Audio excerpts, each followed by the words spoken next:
Profesor Didik Rahbini, saya ambil sementara kedudukan Anda sebagai rektor ya. Oke, terima kasih teman-teman. Pak Dipo, itu lukisan yang diarahkan supaya ada laut di belakangnya itu, karena saya dari Minahasa dan saya suka laut. Apalagi isinya itu ikan itu. Saya pemakan ikan, bukan penghafal nama-nama ikan. Dan bagian paling enak dari ikan adalah bagian kepalanya tuh. Karena kepala ikan lebih berguna dari kepala negara. Saya mulai dengan sedikit suasana lain, karena tadi guru saya, Pak, teman juga,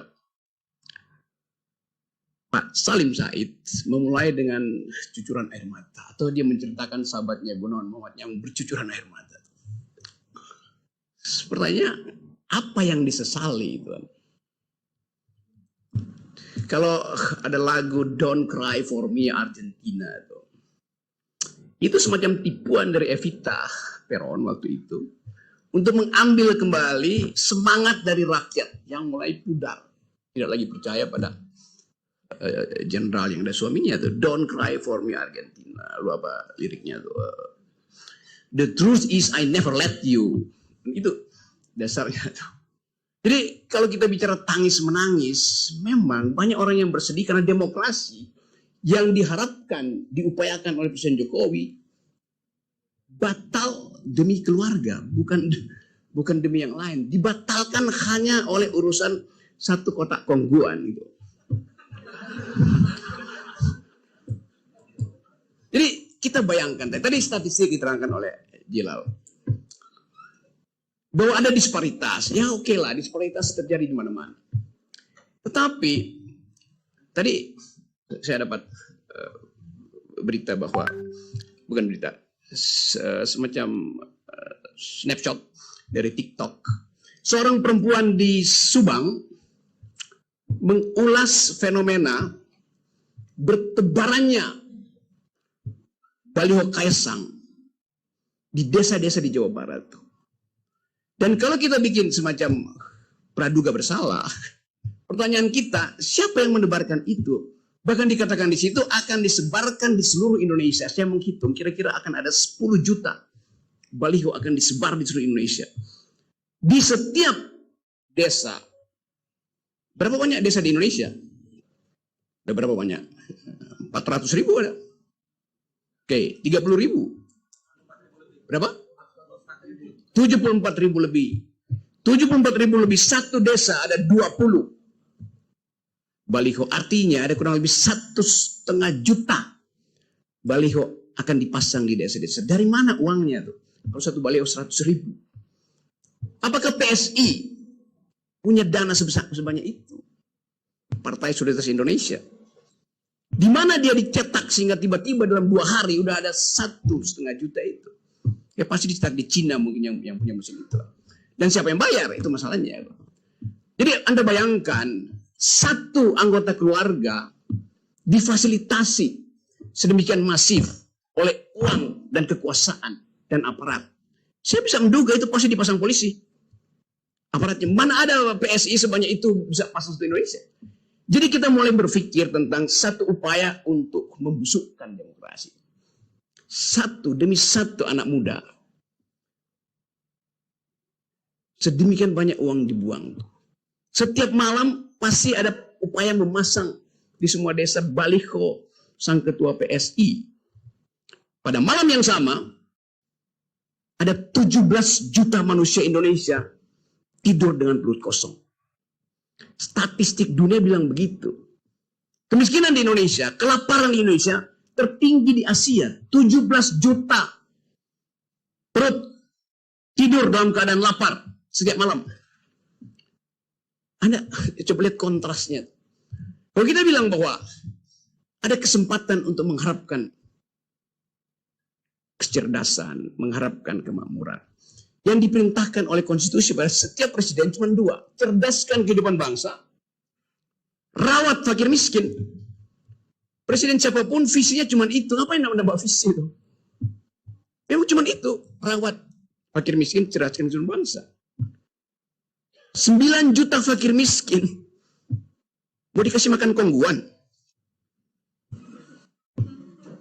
IQ nasional kita sekarang tinggal 78. Cerdas di mana bangsa ini? Dengan 9 juta kelaparan per malam. Dan IQ 78. Mau ngapain dengan bonus demografi? Dari awal kita lihat bahwa pemerintah Presiden Jokowi membatalkan ide utama dari konstitusi, yaitu cerdaskan kehidupan bangsa dan rawat fakir miskin. Yang ketiga bahkan dicoba-coba ikut serta dalam perdamaian dunia. Presiden Jokowi nggak pernah pidato seperti Erdogan pidato untuk pro Palestina. Yang ada di Monas kemarin adalah masyarakat sipil, itu bukan negara. Dan impactnya Pak Jokowi bilang ya kami membela. Ya membela itu tahapan paling awal. Membela tanpa mengirimkan bantuan itu harusnya omong kosong ke Palestina. Korea Utara ngirim, bayangin, komunis bantuin Islam di Palestina. Dia kirim peralatan perang bahkan. Indonesia, negara dengan mayoritas, hanya bisa kasih nota diplomatik, hentikan ceasefire di situ. Ya semua orang juga bicara begitu. Jadi saya mau lihat suasana ini dari segi tadi. Yaitu tadi kita mau lihat apa yang salah di dalam demokrasi kita. Sehingga mereka yang paham tentang value, democratic imperatif, selama 9 tahun diem, dan 2 hari lalu menangis di depan TV. Apa nggak bego tuh? Ngapain nangis? Artinya dari awal dia tidak bisa mendeteksi bahwa dia membeli kucing dalam karung selama 9 tahun. Saya membeli kucing dalam karung, dan saya nggak mau beli. Karena karungnya bolong, dari awal saya tahu kucing mana yang ada di situ. Kan itu dasarnya gitu kan. Jadi apa yang kita sebut sekarang sebagai upaya untuk menghasilkan dignity, apa namanya, martabat sebagai bangsa, nggak ada. Nggak ada satu fasilitas pun di dalam olah pikir kita yang memungkinkan kita percaya bahwa akan ada dignity pasca Jokowi lengser, bukan lengser, pasca Jokowi di-impeach. Kita mesti membayangkan satu radical break hanya mungkin terjadi kalau prosedur demokrasi dibatalkan total. Karena itu prosedur demokrasi sekarang ada peralatan Jokowi untuk memperpanjang dinastinya. Itu prosedurnya. Pakai semua aparat. Jadi kita batalkan dulu prosedur yang dibuat oleh Jokowi, baru Anies bisa menerobos halangan itu. Baru apa namanya, Prabowo bisa lega bahwa dia masuk sebetulnya dalam koridor yang sudah dibersihkan. Baru Ganjar juga bisa berpikir bahwa oh iya saya bukan jadi petugasnya partai. Kan itu dasarnya. Jadi kalau kita mau berpikir radikal tentang demokrasi hari ini, tidak ada hal yang lebih patetik, patologis ketimbang apa yang diperbuat oleh Jokowi di Mahkamah Konstitusi. Karena itu kita menginginkan, dan saya kira harus terjadi satu ucapan yang masuk akal dari Pak Jimli Asidik. Dari forum ini, saya minta Pak Jimli Asidik, Anda asidik, bukan as. Itu, kita niatkan itu. Karena soal ada keraguan-raguan pada Pak Jimli itu. Dengan mengirim sinyal. Ucapkan aja bahwa saya akan melakukan keputusan yang bersifat radical break. Itu dasarnya, baru kita percaya bahwa dimungkinkan kemuliaan tumbuh lagi. Jimli Asidik bilang bahwa ini republik rasa kerajaan. Kita tunggu konsekuensinya. Kalau dia bikin keputusan yang moderat, itu artinya dia bagian dari punakawan kerajaan. Yes, logikanya begitu. Bicara untuk nyenang-nyenangkan aja. Tapi kita percaya bahwa Jimli Asidik didesain oleh alam semesta untuk jadi messenger the new kind of democracy itu.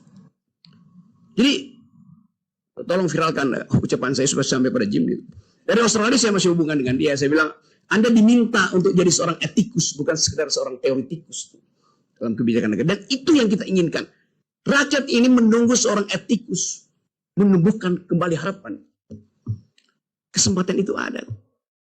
Karena apapun argumennya, keputusan Mahkamah Konstitusi bilang bahwa Yang boleh jadi presiden adalah berumur 40 tahun atau pernah menjabat sebagai kepala daerah. Memang tugas kepala daerah jadi wali kota Solo itu serumit apa? Setiap malam saudara Gibran bisa telepon semua konglomerat di situ untuk bikin proyek. Dia bisa telepon semua BUMN. Erick Thohir setiap minggu bolak-balik ke situ. Nggak ada susahnya jadi wali kota Solo. Tetapi kenapa itu diistimewakan pada dia? Lebih sulit jadi rektor Pramadina daripada jadi wali kota Solo. Yes. Rektor itu mesti mengasuh pikiran generasi ke depan. Hanya itu. Jadi bayangkan misalnya, kalau Didi Rahbini diusulkan oleh mahasiswa pada Madinah dengan menjudicial review 40 tahun itu dan mengatakan bahwa Didi Rahbini punya pengalaman memimpin para Madinah, punya pengalaman memimpin LP3S, punya pengalaman memimpin Indef, punya pengalaman memimpin keluarganya. Seluruh fasilitas itu dibandingkan dengan kemampuan Gibran memimpin. Surplusnya ada pada Didi. Kan itu dasarnya kan. Kalau begitu semua rektor berhak untuk jadi calon. Sekarang kita bikin proposal judicial review baru. Mau nggak MK terima? Kami meminta supaya dengan argumen yang sama, setiap pemimpin universitas berhak menjadi calon presiden. Masih ada waktu 2 hari. Buat duel argumen seperti itu. Itu yang saya maksud, kita mau uji habis-habisan. Jadi kalau Mahkamah Konstitusi bilang, ya ini kan, nggak ada. Itu dari awal. Algoritmanya diarahkan pada Gibran, seorang. Itu dasarnya. Sekarang, kita mulai mengerti bahwa ada Gibran di situ, ada Kaisang di PSI. Dulu saya orang pertama yang memberi ceramah di PSI tentang apa yang namanya solidaritas. Diminta oleh Grace Natali. Di samping saya ada si Raja Antoni. Yang sekarang nggak lagi raja dia. Jadi penunggang kuda. Minta menerangkan apa itu the very idea of solidarity itu. Minta diterangkan apa artinya mawar merah sebagai lambang partai. Bahwa lambang solidaritas itu adalah lambang kesosialan manusia tuh. Lambang yang dimulai sejak kita mengerti demokrasi. Yaitu di suatu pagi di 1789 di alun-alun kota Paris. Raja Louis XVI diuji diktumnya oleh rakyat Prancis. Rajanya bilang bahwa mahkota saya dipasangkan oleh Tuhan dari langit. Nggak mungkin jatuh dari kepala saya. Kata Raja Louis XVI. Raja bilang, oke, kita uji. Ditaruhlah kepala raja di atas pisau gilotin. Pisaunya dalam 2 detik. Bukan sekedar mahkotanya copot dari kepalanya. Kepalanya copot dari badannya. Dari situ kita mengerti apa artinya demokrasi itu. Vox populi suprema lex. Suara rakyat adalah hukum tertinggi. Itu kita mengerti bahwa demokrasi membutuhkan solidaritas. Dan solidaritas masyarakat Prancis yang mengajarkan kita bahwa demokrasi dituntun dengan cara perlahan-lahan, bahkan dengan kejadian-kejadian yang berbahaya. Dari revolusi Prancis sampai Don't Cry for Me Argentina. Jadi kita paham sejarah intelektual dari demokrasi. Tanya pada Kaisang, paham nggak dia sejarah itu? Dia akan bilang, saya paham. Siapa yang buatmu paham? Bapakku. Apa paham bapakmu? Dia nggak tahu. Jadi diturunkanlah kedunguan itu. Saya mau terangkan itu serius, karena saya bagian dari itu. Untuk mendorong anak muda waktu itu untuk punya partai. Saya cerita ini sebagai catatan antropologi supaya teman-teman tahu bahwa kalau saya menghina orang itu dasarnya ada. Saya diundang di situ. Sekarang Saudara Kaisang memimpin sebuah partai PSI dengan baliho 1,5 juta. Mau diapain? Lambang dari partai itu adalah mawar merah. Tanda sosialisme Eropa. Mestinya kita bertanya, tanda partai PSI itu apa sekarang? Masih warna merah? Bukan, menjadi kulit pisang. Karena Saudara Kaisang nggak ngerti mawar merah, dia ngerti kulit pisang. Sebagai pengusaha pisang goreng. Saya mau mengolok-olok itu dengan sengaja. Hanya dengan olok-olok itu, kita dibuka pengetahuannya. Yang saya sebut sebagai kemarin bajingan tolol, Jokowi bajingan tolol, sekarang saya olok-olok semua orang. Nggak ada artinya lagi dibandingkan dengan kemarahan publik hari ini yang setiap hari menghina, menghujat Presiden Jokowi, dan itu dianggap sebagai udah biasa yang mesti dihina dihujat. Tadi saya mulai dengan ada anak muda dari Subang yang mengolok-olok Kaisang dan dengan sendirinya keluarganya. Di akhir olok-oloknya dia bilang, kami muak. Kata kami muak itu bukan sekedar muak. Muak karena apa namanya nih? Ya apa, GERD-nya naik itu. Gastroesophagus reflux disease. Bukan karena GERD-nya naik, tetapi secara psikologi dia muak melihat keadaan ini. Apa tepatnya tuh? Bahasa Perancis lebih bagus mengungkapkan nausea. Muak secara psikologis tuh. Jadi Anda bayangkan kemuakan itu ada pada generasi yang justru ingin melihat PSI itu ditumbuh sebagai partai berotak. Itu tidak terjadi.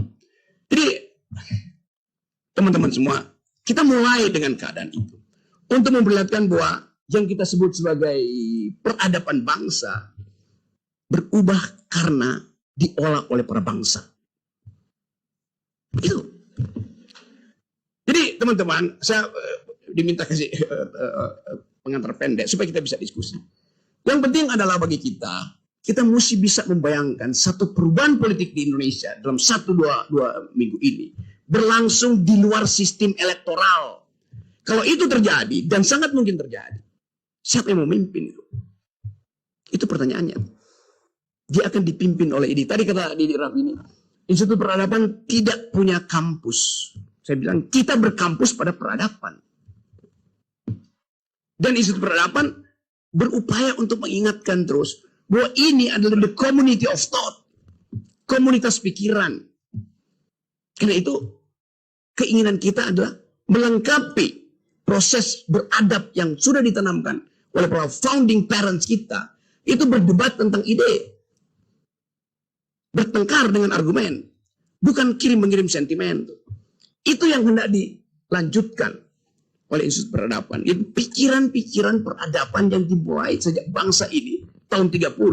Ketika pemimpin-pemimpin kita ditangkap. Syahrir ditangkap di ND, Soekarno dibuang ke apa namanya, Lampung, Bengkulu sana tuh. Yang lain nggak ada. Tahun 30 itu kita kehilangan kemampuan berpikir karena pemimpin-pemimpin awal kita ditangkapin Belanda. 15 tahun kemudian mereka bertemu lagi di Jakarta dan memulai upaya untuk memikirkan bangsa. Menghasilkan perdebatan bermutu, konstituante. Itu perdebatan luar biasa bermutu. Bayangkan perdebatan itu dibuat demikian memikat sehingga kita baca risalah konstituante itu seperti membaca sinetron politik yang sangat bermutu. Debatnya bagus tuh. Seluruh referensi akademis ditaruh di situ. Padahal tidak semua mereka datang dari referensi akademis, tapi dia membaca. Dan pasti bacaannya bukan Sinchan. Jadi tradisi berpikir itu adalah akar dari peradaban. Tradisi berpikir ada akar dari demokrasi. Karena itu kalau ditanya, apa definisi demokrasi? Demokrasi bukan pemerintahan dari oleh untuk rakyat, bukan. Demokrasi adalah the government of reason through the government by the people. Pemerintahan akal melalui pemerintahan orang. Artinya orang itu harus berakal. Itu dasarnya. Jadi demokrasi hanya mungkin diucapkan oleh mereka yang memanfaatkan akal untuk bertengkar dengan argumen. Dan itu dibenihkan oleh Soekarno, Syahrir, Tan Malaka, Aidit bahkan. Siapa lagi? Kartosuwiryo, Natsir. Ada percakapan bermutu untuk menginstitusikan peradaban pada waktu itu. Sekarang apa yang terjadi? Pada Para pemuda waktu itu berpikir bahwa Indonesia akan dituntun oleh alam pikiran. Pada waktu itu para pemuda berpikir begitu. Karena itu Bung Karno mengatakan, beri saya 10 pemuda, saya akan guncang pikiran dunia. Dan itu yang dipakai oleh Pak Jokowi. Saya beri 1 pemuda, saya jadikan dia wapres. Masih logik gitu, Pak. Tanpa proses berpikir, tanpa skrutinisasi, tahapan untuk jadi pemimpin diuji di dalam pikiran, di dalam universitas, secara metodologi. Demokrasi kita dasarnya adalah elektabilitas, bukan intelektualitas, junto, etikabilitas. Mana ada demokrasi basisnya adalah elektabilitas. Elektabilitas itu fungsi lembaga survei yang bisa dibayar. Jadi dari awal kita sudah ingatkan itu pada bangsa ini. Tapi mereka yang sok jagoan, merasa tokoh-tokoh budayawan, ya, saya dulu 9 tahun dibully oleh orang yang menangis kemarin tuh. Terus menerus sama gengnya itu. Sekarang dia bertobat mungkin. Tapi lebih baik terlambat daripada telat. Sama aja. Jadi teman-teman semua, kita akan diskusi. Itu pengantar saya untuk membuat saudara marah pada keadaan. Dan jangan lagi menangis. Karena tangisan itu bisa berarti keperikan. Anda ingat Swangsong disebut nyanyian angsa. Karena angsanya seolah padahal itu ada tangisan angsa. Angsa itu menangis sedetik sebelum dia ditebas lehernya. Jadi dalam opera Rusia, Swangsong itu artinya angsa yang menjemput kematian. Kita mau ubah negara ini supaya satu waktu kita bisa katakan bahwa Institut Peradaban memelihara bibit peradaban demokrasi supaya tidak berubah menjadi tangisan angsa. Terima kasih. Halo, selamat berjumpa dengan saya Anika, pembaca berita podcastnews.id. Saksikan terus konten-konten menarik dari kami. Jangan lupa subscribe, like, dan komen. Terima kasih.